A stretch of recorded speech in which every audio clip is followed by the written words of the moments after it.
Welcome दोस्तों।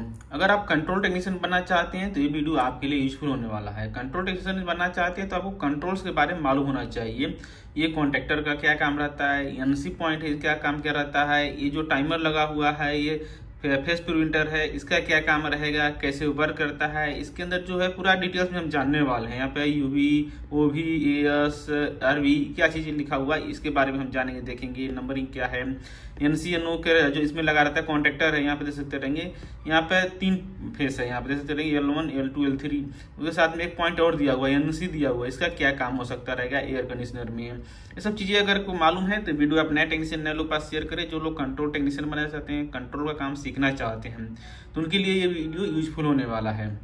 तो जैसे करेंगे बेसिक यहाँ से स्टार्ट को उसको लास्ट में हम करेंगे, देखेंगे। पहले इसको समझ लेते हैं। सिंपल कॉन्ट्रैक्टर का मेन रोल हो जाता है कंप्रेसर को स्टार्ट करना चालू करना। अगर कॉन्ट्रैक्टर ना रहे तो नॉर्मल स्प्लिट ही होता है। छोटा जो डिवाइस रहता है मोटर रहता है उसमें इतना हैवी कॉन्ट्रैक्टर नहीं लगता है, छोटा लगता है या डायरेक्ट वर्क कर जाता है। इतना कॉन्ट्रैक्टर क्यों लगाने की जरूरत पड़ता है इन हैवी, क्योंकि जो हमारा 3 फेस कंप्रेसर रहता है उसका लोड ज्यादा लेते हैं, एम्पियर ज्यादा लेता है। तो टाइम में क्या होगा, कोई सा छोटा रिले रहेगा तो शॉर्ट सर्किट हो जाएगा, गर्म हो जाएगा और शॉर्ट होकर जल जाता है। इसलिए कॉन्ट्रैक्टर लगा रहता है। और कॉन्ट्रैक्टर ही हैवी रहता है, ज़्यादा एम्पियर का रहता है, लोड लेता है, जल्दी जलेगा नहीं ये नॉर्मल के अपेक्षा, छोटे जो रिले रहते हैं उसके अपेक्षा में। बेसिक देख सकते हैं यहाँ पे तीनों फेज दिया हुआ है, T1 T2 T3। यहाँ पे क्या होता है तीनों फेज आ जाता है। और उसके बाद में एनसी दिया हुआ, दोनों पॉइंट इसमें एनसी है। इसका क्या काम रहेगा भी हम समझेंगे। इसको जैसे कि हम लोग जानते हैं कॉन्ट्रैक्टर है, यहाँ पे जब पावर सप्लाई आएगा तो ये क्या होता है, ये प्रेस हो जाता है, अंदर दब जाता है। जब अंदर दब जाएगा तो यहाँ से पावर यहाँ पर आएगा और यहाँ से उठ करके कंप्रेसर को चला जाता है, स्टार्ट हो जाता है। कंप्रेसर में जो हमारा हीटर लगा रहता है, जो 3 फेस कंप्रेसर रहता है उसके अंदर देखिएगा हीटर लगा रहता है, CCH जिसे कहते हैं, क्रैंक केस हीटर जो रहता है। क्रैंक केस हीटर में फेस न्यूट्रल जाता है डायरेक्टली। तो न्यूट्रल मान लीजिए आपका यहाँ से डायरेक्टली जो है लगा हुआ टर्मिनल लगा हुआ है, यहाँ से डायरेक्टली न्यूट्रल चला गया है कंप्रेसर के हीटर को। फेस जो रहता है एचपीएल नहीं जाता है, फेस जो आपका यहीं से आएगा।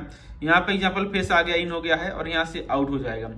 ये जो एनसी लिखा हुआ है, एनसी मीन्स क्या हो जाता है, नॉर्मल क्लोज।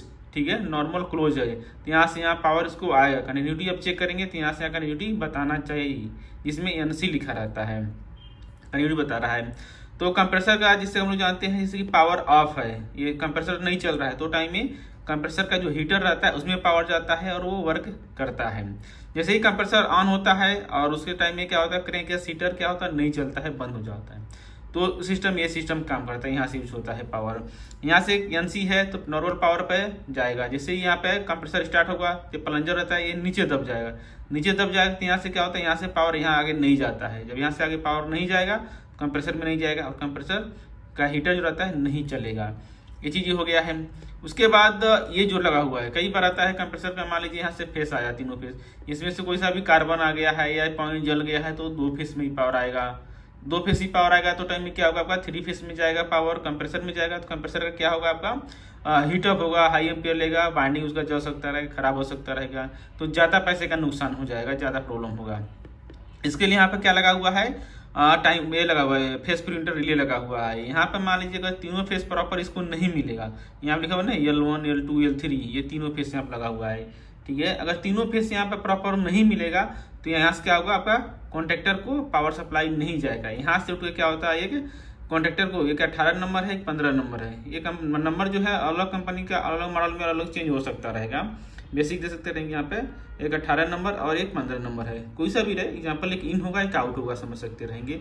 पीछे यहाँ पे डायग्राम दिया रहता है, अब ठीक है, पीछे इसका डायग्राम दिया रहता है। इसमें आपका जैसे कि कोई सा फेस मिसिंग हो गया तो टाइम में ये काम करेगा, ठीक है, नॉर्मल। या फिर इसके अंदर कोई सा भी वोल्टेज ज्यादा आ गया, जैसे कि आपका 380 वोल्ट है, 380 से 415 वोल्ट 420 वोल्टेज रहता है, वो टाइम में 450 वोल्टेज आ गया, 460 वोल्टेज आ गया, तो टाइम में क्या होगा, ये ओवी ये लाइट इंडिकेट करेगा। ओवी जो लिखा हुआ है ओवर वोल्टेज हो जाएगा, ओवर वोल्टेज हो जाएगा। तो यहाँ से क्या होगा, कंप्रेसर को पावर नहीं जाएगा, जिससे कंप्रेसर जलने से बच जाएगा। मान लीजिए वोल्टेज कम हो गया, मान लीजिए आपका 320 से 315 से कम हो गया है, या फिर 380 से कम हो गया है, आपका 250 300 ही वोल्टेज आ रहा है, नॉर्मल आ रहा है, तो टाइम में भी कंप्रेसर नहीं चलेगा। तो ज़्यादा एम्पियर लेगा, लोड लेगा, तो टाइम में क्या होगा, यहाँ से ये लिखा हुआ है यूवी, अंडर वोल्टेज हो जाएगा, ये लाइट जल जाएगा, जिससे मालूम चलेगा वोल्टेज कम आ रहा है। रिवर्स, यहाँ पे अगर फेस कोई सा रिवर्स हो गया, आपस में तीनों लूपिंग चेंज हो गया है, यहाँ से चेंज हो गया या फिर पीछे जो मेन डीवी रहता है कोई लाइन वगैरह अगर चेंज होता है वहाँ से चेंज हो गया तो यहाँ पे आ जाएगा रिवर्स लिखेगा। ठीक है, यहाँ पे जैसे रिवर्स लिखेगा। ये नॉर्मल इसका आपका लाइट ब्लिंकिंग करते रहेगा, ये सिंपल आपको मालूम चलेगा सिस्टम सही तरीके से वर्क कर रहा है। तो बेसिक इसका आपका जो टाइमर जो रहता है इसका सिंगल फेस प्रिंटर का काम यही रहता है, फेस को मॉनिटर करेगा और अधिक वोल्टेज होगा तभी भी कंप्रेसर को नहीं चालू होने देगा, लो वोल्टेज रहेगा तभी भी कंप्रेसर को चालू नहीं होने देगा। और इसका काम कॉन्ट्रैक्टर का एनसी का कंप्रेसर हीटर वगैरह के लिए यूज किया जाता है। और भी बहुत सी चीजें रहती हैं, रिले रहते हैं, सर्किट रहते हैं, उसके बारे में 1 बाय 1 पार्ट में हम जाना देखना चाहेंगे। इस तरह से 1 बाय 1 के एक पार्ट में हम वीडियो बनाने वाले हैं। अगर आप कंट्रोल का टेक्नीशियन बनना चाहते हैं, कंट्रोल काम करना चाहते हैं तो जुड़े रहें, चैनल सब्सक्राइब कर लें।